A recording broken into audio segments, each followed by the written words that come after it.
हम स्वतंत्रता दिवस मनाते हैं। लेकिन हमको और पीछे जाना पड़ेगा कि हमारा यह देश कभी विश्वगुरु था, सोने की चिड़िया थी, बड़े बड़े ऋषि महर्षि थे। इतना सब होने के बाद ये देश गुलाम क्यों हुआ? तो उसका कारण यह था बस कि ये जातीय व्यवस्था बना करके वो जातीय काम, जातीय पेशा दे दिया गया था। मानसिकता ही जातीय आधार पर डेवलप कर दी गई थी कि जो भाग्य दुर्भाग्य जो जिस जाति में पैदा हुआ है वही काम करेगा। अगर गणितिया के घर पैदा हुआ, धनगर के घर पैदा हुआ तो भेड़ बकरी ही चराएगा। पटेल कुर्मी के यहाँ अगर पैदा हुआ तो खेती करेगा। क्षत्रिय घर पैदा हुआ तो लड़ेगा। ब्राह्मण के घर पैदा हुआ तो पढ़ेगा। ये ऐसी व्यवस्थाएं थी। ये गुलामी का सबसे बड़ा कारण रहा कि जब मुगल आपके देश में आक्रमण किए, जब किले पे राजा के किले पे आक्रमण हो रहा है तो फिर क्षत्रिय लड़ रहा है, सेना लड़ रही है, और किले के बगल में अगर भैंस चरा रहा है यादव तो पगड़ी बांधे लठ लिए अपना भैंस चरा के कजरी गा रहा है, चलनी गा रहा है, उससे किले की लड़ाई से कोई लेना देना नहीं। हारा तो राजा, जीता तो राजा। कुंडी की खेती कर रहा है, मोरिया खेती कर रहा है, गड़िया भेड़ चरा रहा है, कुम्हार पानी भर रहा है, लोहे में काम कर रहा है, तो उसको कोई मतलब लेने देना नहीं है। चाहे देश आजाद हो रहा है, गुलाम हो रहा है, अंग्रेज आ रहा है, मुगल आ रहा है, कोई फर्क पड़ता। यह गुलामी का एक बहुत बड़ा कारण रहा। और दूसरा कारण रहा आपसी वैमनस्यता। वो आज भी है। एक राजा दूसरे राजा से लड़ता था, एक राजा दूसरे राजा से बड़ा बनना चाहता था। वही आज मानसिकता आज भी है। एक समाज का व्यक्ति दूसरे समाज से बड़ा बनता है, अपने आप को बड़ा समझता है। हम अपने पड़ोसी से लड़ते हैं, अपने गांव वालों से लड़ते हैं, उससे जलन रखते हैं। अगर हमारे साथ का बेटा के साथ पढ़ने वाला अगर कोई और बेटा चार छः हैं, कोई बेटा फर्स्ट क्लास की डिग्री लेकर के आया है, हमारा बेटा सेकेंड क्लास से लेके आया है, तो अनावश्यक जलन उस बेटे से होती है।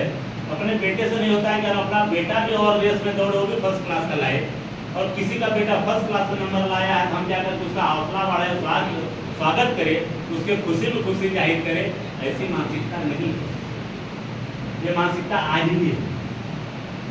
तो समय है कि हमारा देश जो लोकतांत्रिक देश है, तो लोकतंत्र के तांत्रिक लोकतांत्रिक देश में हम चाहते हैं कि अगर हमारा लोग सम्मान करें तो उससे पहले हमें लोगों का सम्मान करना पड़ेगा। हम चाहते हैं कि हमारा हक अधिकार मिले, हमें शासन सत्ता में भागीदारी मिले। तो अब तक जिनको भागीदारी नहीं मिल पाई है, इनको भी भागीदारी मिलनी चाहिए, और जिनकी भागीदारी मिली है उनकी भी भागीदारी बनी रहनी चाहिए। तब तो यह सुंदर भारत का निर्माण हो पाएगा। आज स्थितियां ऐसी है, लोकतांत्रिक देश में संविधान है, संविधान के तहत कानून है, आरक्षण है। इस आरक्षण के तहत ये राजनीतिक पार्टियां मनोभावना, हमारे मनोभाव से खेलते हैं। कोई कहता है कि आपका ये अमुक अमुक समाज है, हम इसको ला करके हम एससी का दर्जा हम दिलाएंगे। कोई पार्टियां कहती है कि भाई कोई नेता ऐसा कहता है समाज से निकला हुआ कि हमारा समाज पिछड़ा है, वंचित है, कि समाज के लोगों एक हो जाओ, हम तुमको एसटी का दर्जा दिलाएंगे। ये हमारे समाज के नेता भी खिलवाड़ कर रहे हैं और राजनीतिक पार्टियां भी खिलवाड़ कर रही हैं। जैसे आप महाराष्ट्र में भी देख रहे हैं, हम धनगर समाज की बातें हैं, कई नेता कह रही है एसटी का दर्जा दिला दो। उत्तर प्रदेश धनगर राज्यों के लिए एससी का सर्टिफिकेट दिलाए दो।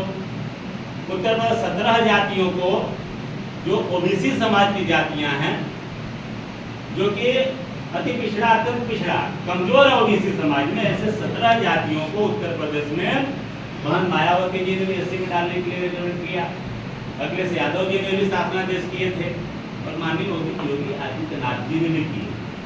कोर्ट में फेल हो गया और ये जातियां एससी में दर्ज नहीं हो पाई, और हमारे हिसाब से होना भी नहीं चाहिए। क्योंकि जो ऑलरेडी 1931 के हिसाब से, जनगणना के हिसाब से जो जातियां एससी में हैं, बीएसटी में हैं, अगर आप बढ़ा दें तो उनके दायरे भी बढ़ाना पड़ेगा। ओबीसी में और ढेर सारी जातियों को, फॉरवर्ड जातियों को ओबीसी में डाला गया, दायरा नहीं बढ़ाया गया।